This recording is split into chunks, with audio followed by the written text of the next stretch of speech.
The memory verse is from Colossians chapter 3, verse 23. It says, "Whatever you do, work at it with all your heart." Today's message is loving service is done well, even without a reward. Have you ever eaten in a restaurant with your family? If the service was good, did your family leave a reward or a tip for the person who waited on you? Did that person expect a reward or a tip? When you help someone, do you think about getting a reward? 20 years had gone by since Jacob had left his home and family. 20 years he had worked for his uncle Laban. By this time, Jacob had 10 sons and at least 1 daughter. After Joseph had been born, Jacob had asked Laban to let him return to Canaan. But Laban had begged him to stay. "Please stay," Laban had pleaded. "I know that the Lord has blessed me because of you." So Jacob had agreed to stay, and Laban had agreed to pay Jacob for his work. All the spotted, speckled, and dark-colored sheep or goats would belong to Jacob. Since that time, many animals had been added to Jacob's flock. Jacob was now a wealthy man. Laban's sons were not happy about this. Jacob knew that they believed his flocks should belong to them.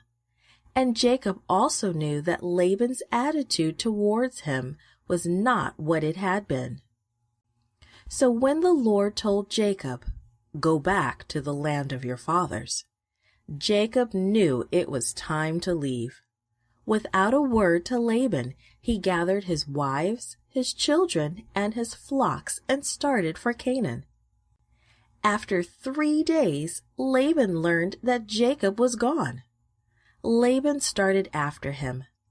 7 days later, Laban caught up with Jacob. That night, God spoke to Laban.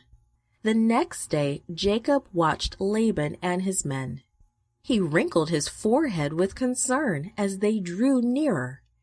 He knew that Laban would not be happy with him.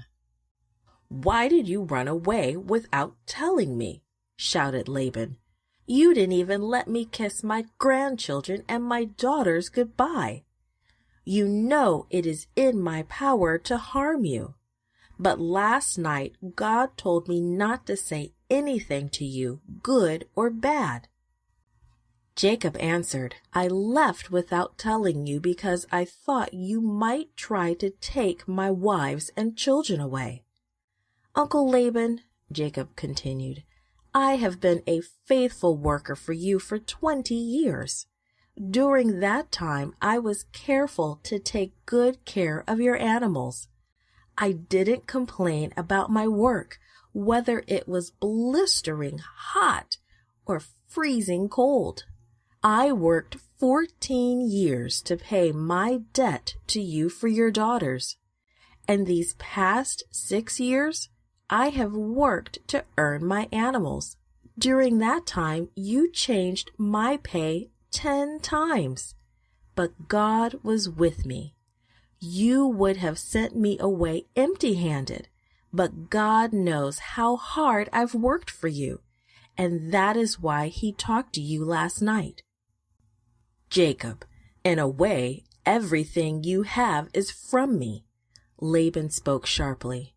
"These are my daughters and my grandchildren. The animals you have came from my flocks, but it wouldn't be right for me to keep my daughters and their children." Laban's voice was kinder now. "Let's make a peaceful agreement," he offered. Jacob agreed. So both families gathered some stones into a big heap. "These stones are a witness between us," said Laban. "I will not go past this pile of stones to harm you, and you will not pass it to harm me."